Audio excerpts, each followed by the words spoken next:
شروع اللہ پاک کے بابرکت نام سے جس نے اس دنیا کو ہمارے لیے مسخر فرمایا۔ درود بر آقا نامدار حضرت محمد مصطفیٰ صلی اللہ علیہ وآلہ وسلم اور ان کی آل پر۔ کل ہم نے تصوف کے مقاصد کے بارے میں بیان کیا تھا۔ آج ہم ذکر کریں گے تصوف کے طریقے اور ان مقاصد کو حاصل کرنے کے طریقے کیا ہیں۔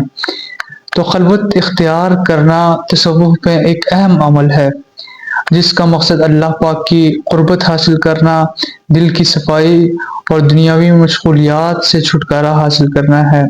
صوفیہ کے تجربات اور تعلیمات کی روشنی میں خلوت اختیار کرنے کے مختلف طریقے بیان کیے گئے ہیں۔ جو 10 طریقے ہیں خلوت اختیار خلوت کرنے کے، تو ان میں پہلا نمبر ہے خلوت مکانی، دوسرا نمبر ہے خلوت زمانی۔ خلوت مکانی کا مطلب جگہ کا انتخاب، خلوت زمانی کا مطلب وقت کا تعین، ذکر و عبادت، مراقبہ، خود احتسابی، خاموشی اختیار کرنا، نیت کی درستگی، جسمانی تیاری، رہنمائی لینا، مستقل مزاجی۔ یہ 10 طریقے جو ہیں یہ تصوف خلوت اختیار کرنے کے طریقے ہیں۔ خلوت مکانی میں پہلے نمبر پہ خلوت مکانی کا ذکر آتا ہے۔ خلوت مکانی ایک ایسی جگہ کا انتخاب کریں، سالک یا صوفی ایک ایسی جگہ کا انتخاب کرے جو پرسکون اور دنیاوی شور و غل سے دور ہو۔ یہ جگہ کسی مسجد، خانقاہ یا جنگل کے کسی گوشہ میں ہو سکتی ہے۔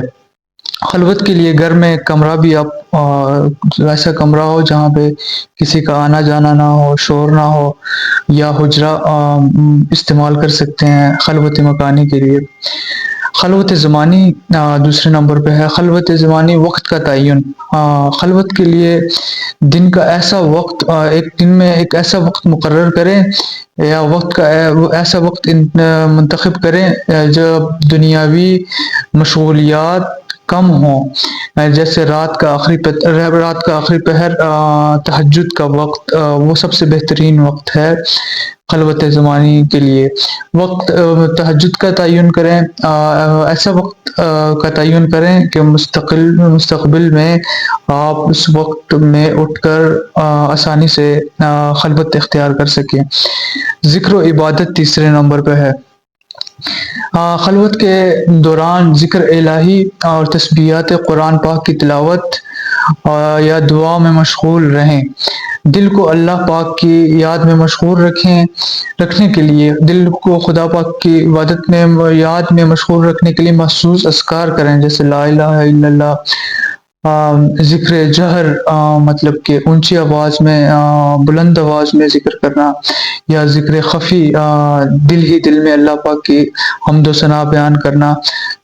یہ دونوں طریقوں سے بھی کیا جاتا ہے۔ کچھ وقت کے لیے آپ ذکر جہر کر لیں، کچھ وقت کے لیے ذکر خفی کر لیں، اور جو آپ کا رہنما، جو شیخ آپ کو جو ذکر بتائے، جو وظیفہ دے، جو وظیفہ عطا کرے آپ کو، اس کو پڑھیں۔ چوتھے نمبر پہ ہے مراقبہ۔ مراقبہ خلوت کے دوران مراقبہ کریں، جس میں دل کی گہرائیوں میں اللہ کی قربت کا احساس پیدا کرنے کی کوشش کریں۔ دل میں اللہ پاک کی اللہ پاک کی قربت کا احساس پیدا کرنے کی کوشش کریں۔ آنکھیں بند کر کے تصور کریں کہ اللہ پاک کی روشنی آپ کے دل میں اتر رہی ہے اور آپ اللہ کے حضور پیش ہیں۔ پانچواں نمبر خود احتسابی۔ خلوت کا اہم حصہ اپنے اعمال اور نیت کا جائزہ لینا ہے۔ اپنی کوتاہیوں پر غور کریں اور اللہ سے مغفرت طلب کریں، اور اپنے نفس کی اصلاح کے لیے رب سے مدد مانگیں۔ خاموشی اختیار کرنا۔ خلوت کے دوران خاموشی کو اہمیت دیں تاکہ آپ کی توجہ اللہ کی طرف مرکوز ہو اور رہے۔ غیر ضروری باتوں اور دنیاوی خیالات سے خود کو دور رکھیں۔ یہ تھا آپ کا چھٹا نمبر ان طریقوں کا۔ ساتواں نمبر ہے نیت کی درستگی۔ خلوت خانے میں خلوت جانے سے پہلے نیت کرے خلوت خانے میں جانے سے پہلے یا خلوت میں جانے سے پہلے یہ نیت کرے یہ عمل صرف اللہ پاک کے لیے، اللہ پاک کی رضا کے لیے کر رہا ہوں، دل سے ہر قسم کی ریاکاری، دکھاوا اور دنیاوی خواہشات کو نکالنے کی کوشش کریں نیت کی درستگی میں۔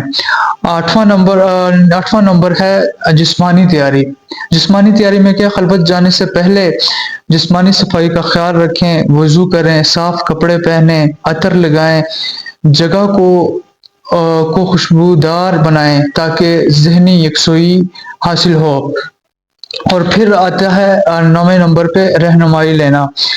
تصوف میں نے آپ کو کل بھی بتایا تھا کہ تصوف میں یہ رہنمائی لینا سب سے اہم جز سمجھا جاتا ہے۔ خلوت اختیار کرنے سے پہلے کسی روحانی شیخ سے مشورہ کریں تاکہ آپ کو صحیح طریقے کا علم ہو۔ رہنما کے مشورے پر عمل کر کے اپنی خلوت کے عمل کو بہتر بنائیں۔ تو یہ 9واں نمبر بہت ضروری ہے۔ 10واں نمبر ہے مستقل مزاجی۔ خلوت کو معمول بنائیں اور مستقل مزاجی سے اس کو جاری رکھیں۔ یہ نہیں کہ ایک دن کر لیا دوسرا دن چھوڑ لیا، یہ مستقل آپ کو کرنا پڑے گی، یہ اسے ریاضت بھی کہتے ہیں اکثر۔ ابتدا میں مختصر وقت کے لیے کریں یہ عمل، پھر رفتہ رفتہ اس دورانیوں کو بڑھائیں۔ تو اللہ پاک ہدایت ان کو دیتا ہے جو ہدایت کے طلبگار ہوں۔ اگلی ویڈیو تک کے لیے اللہ حافظ۔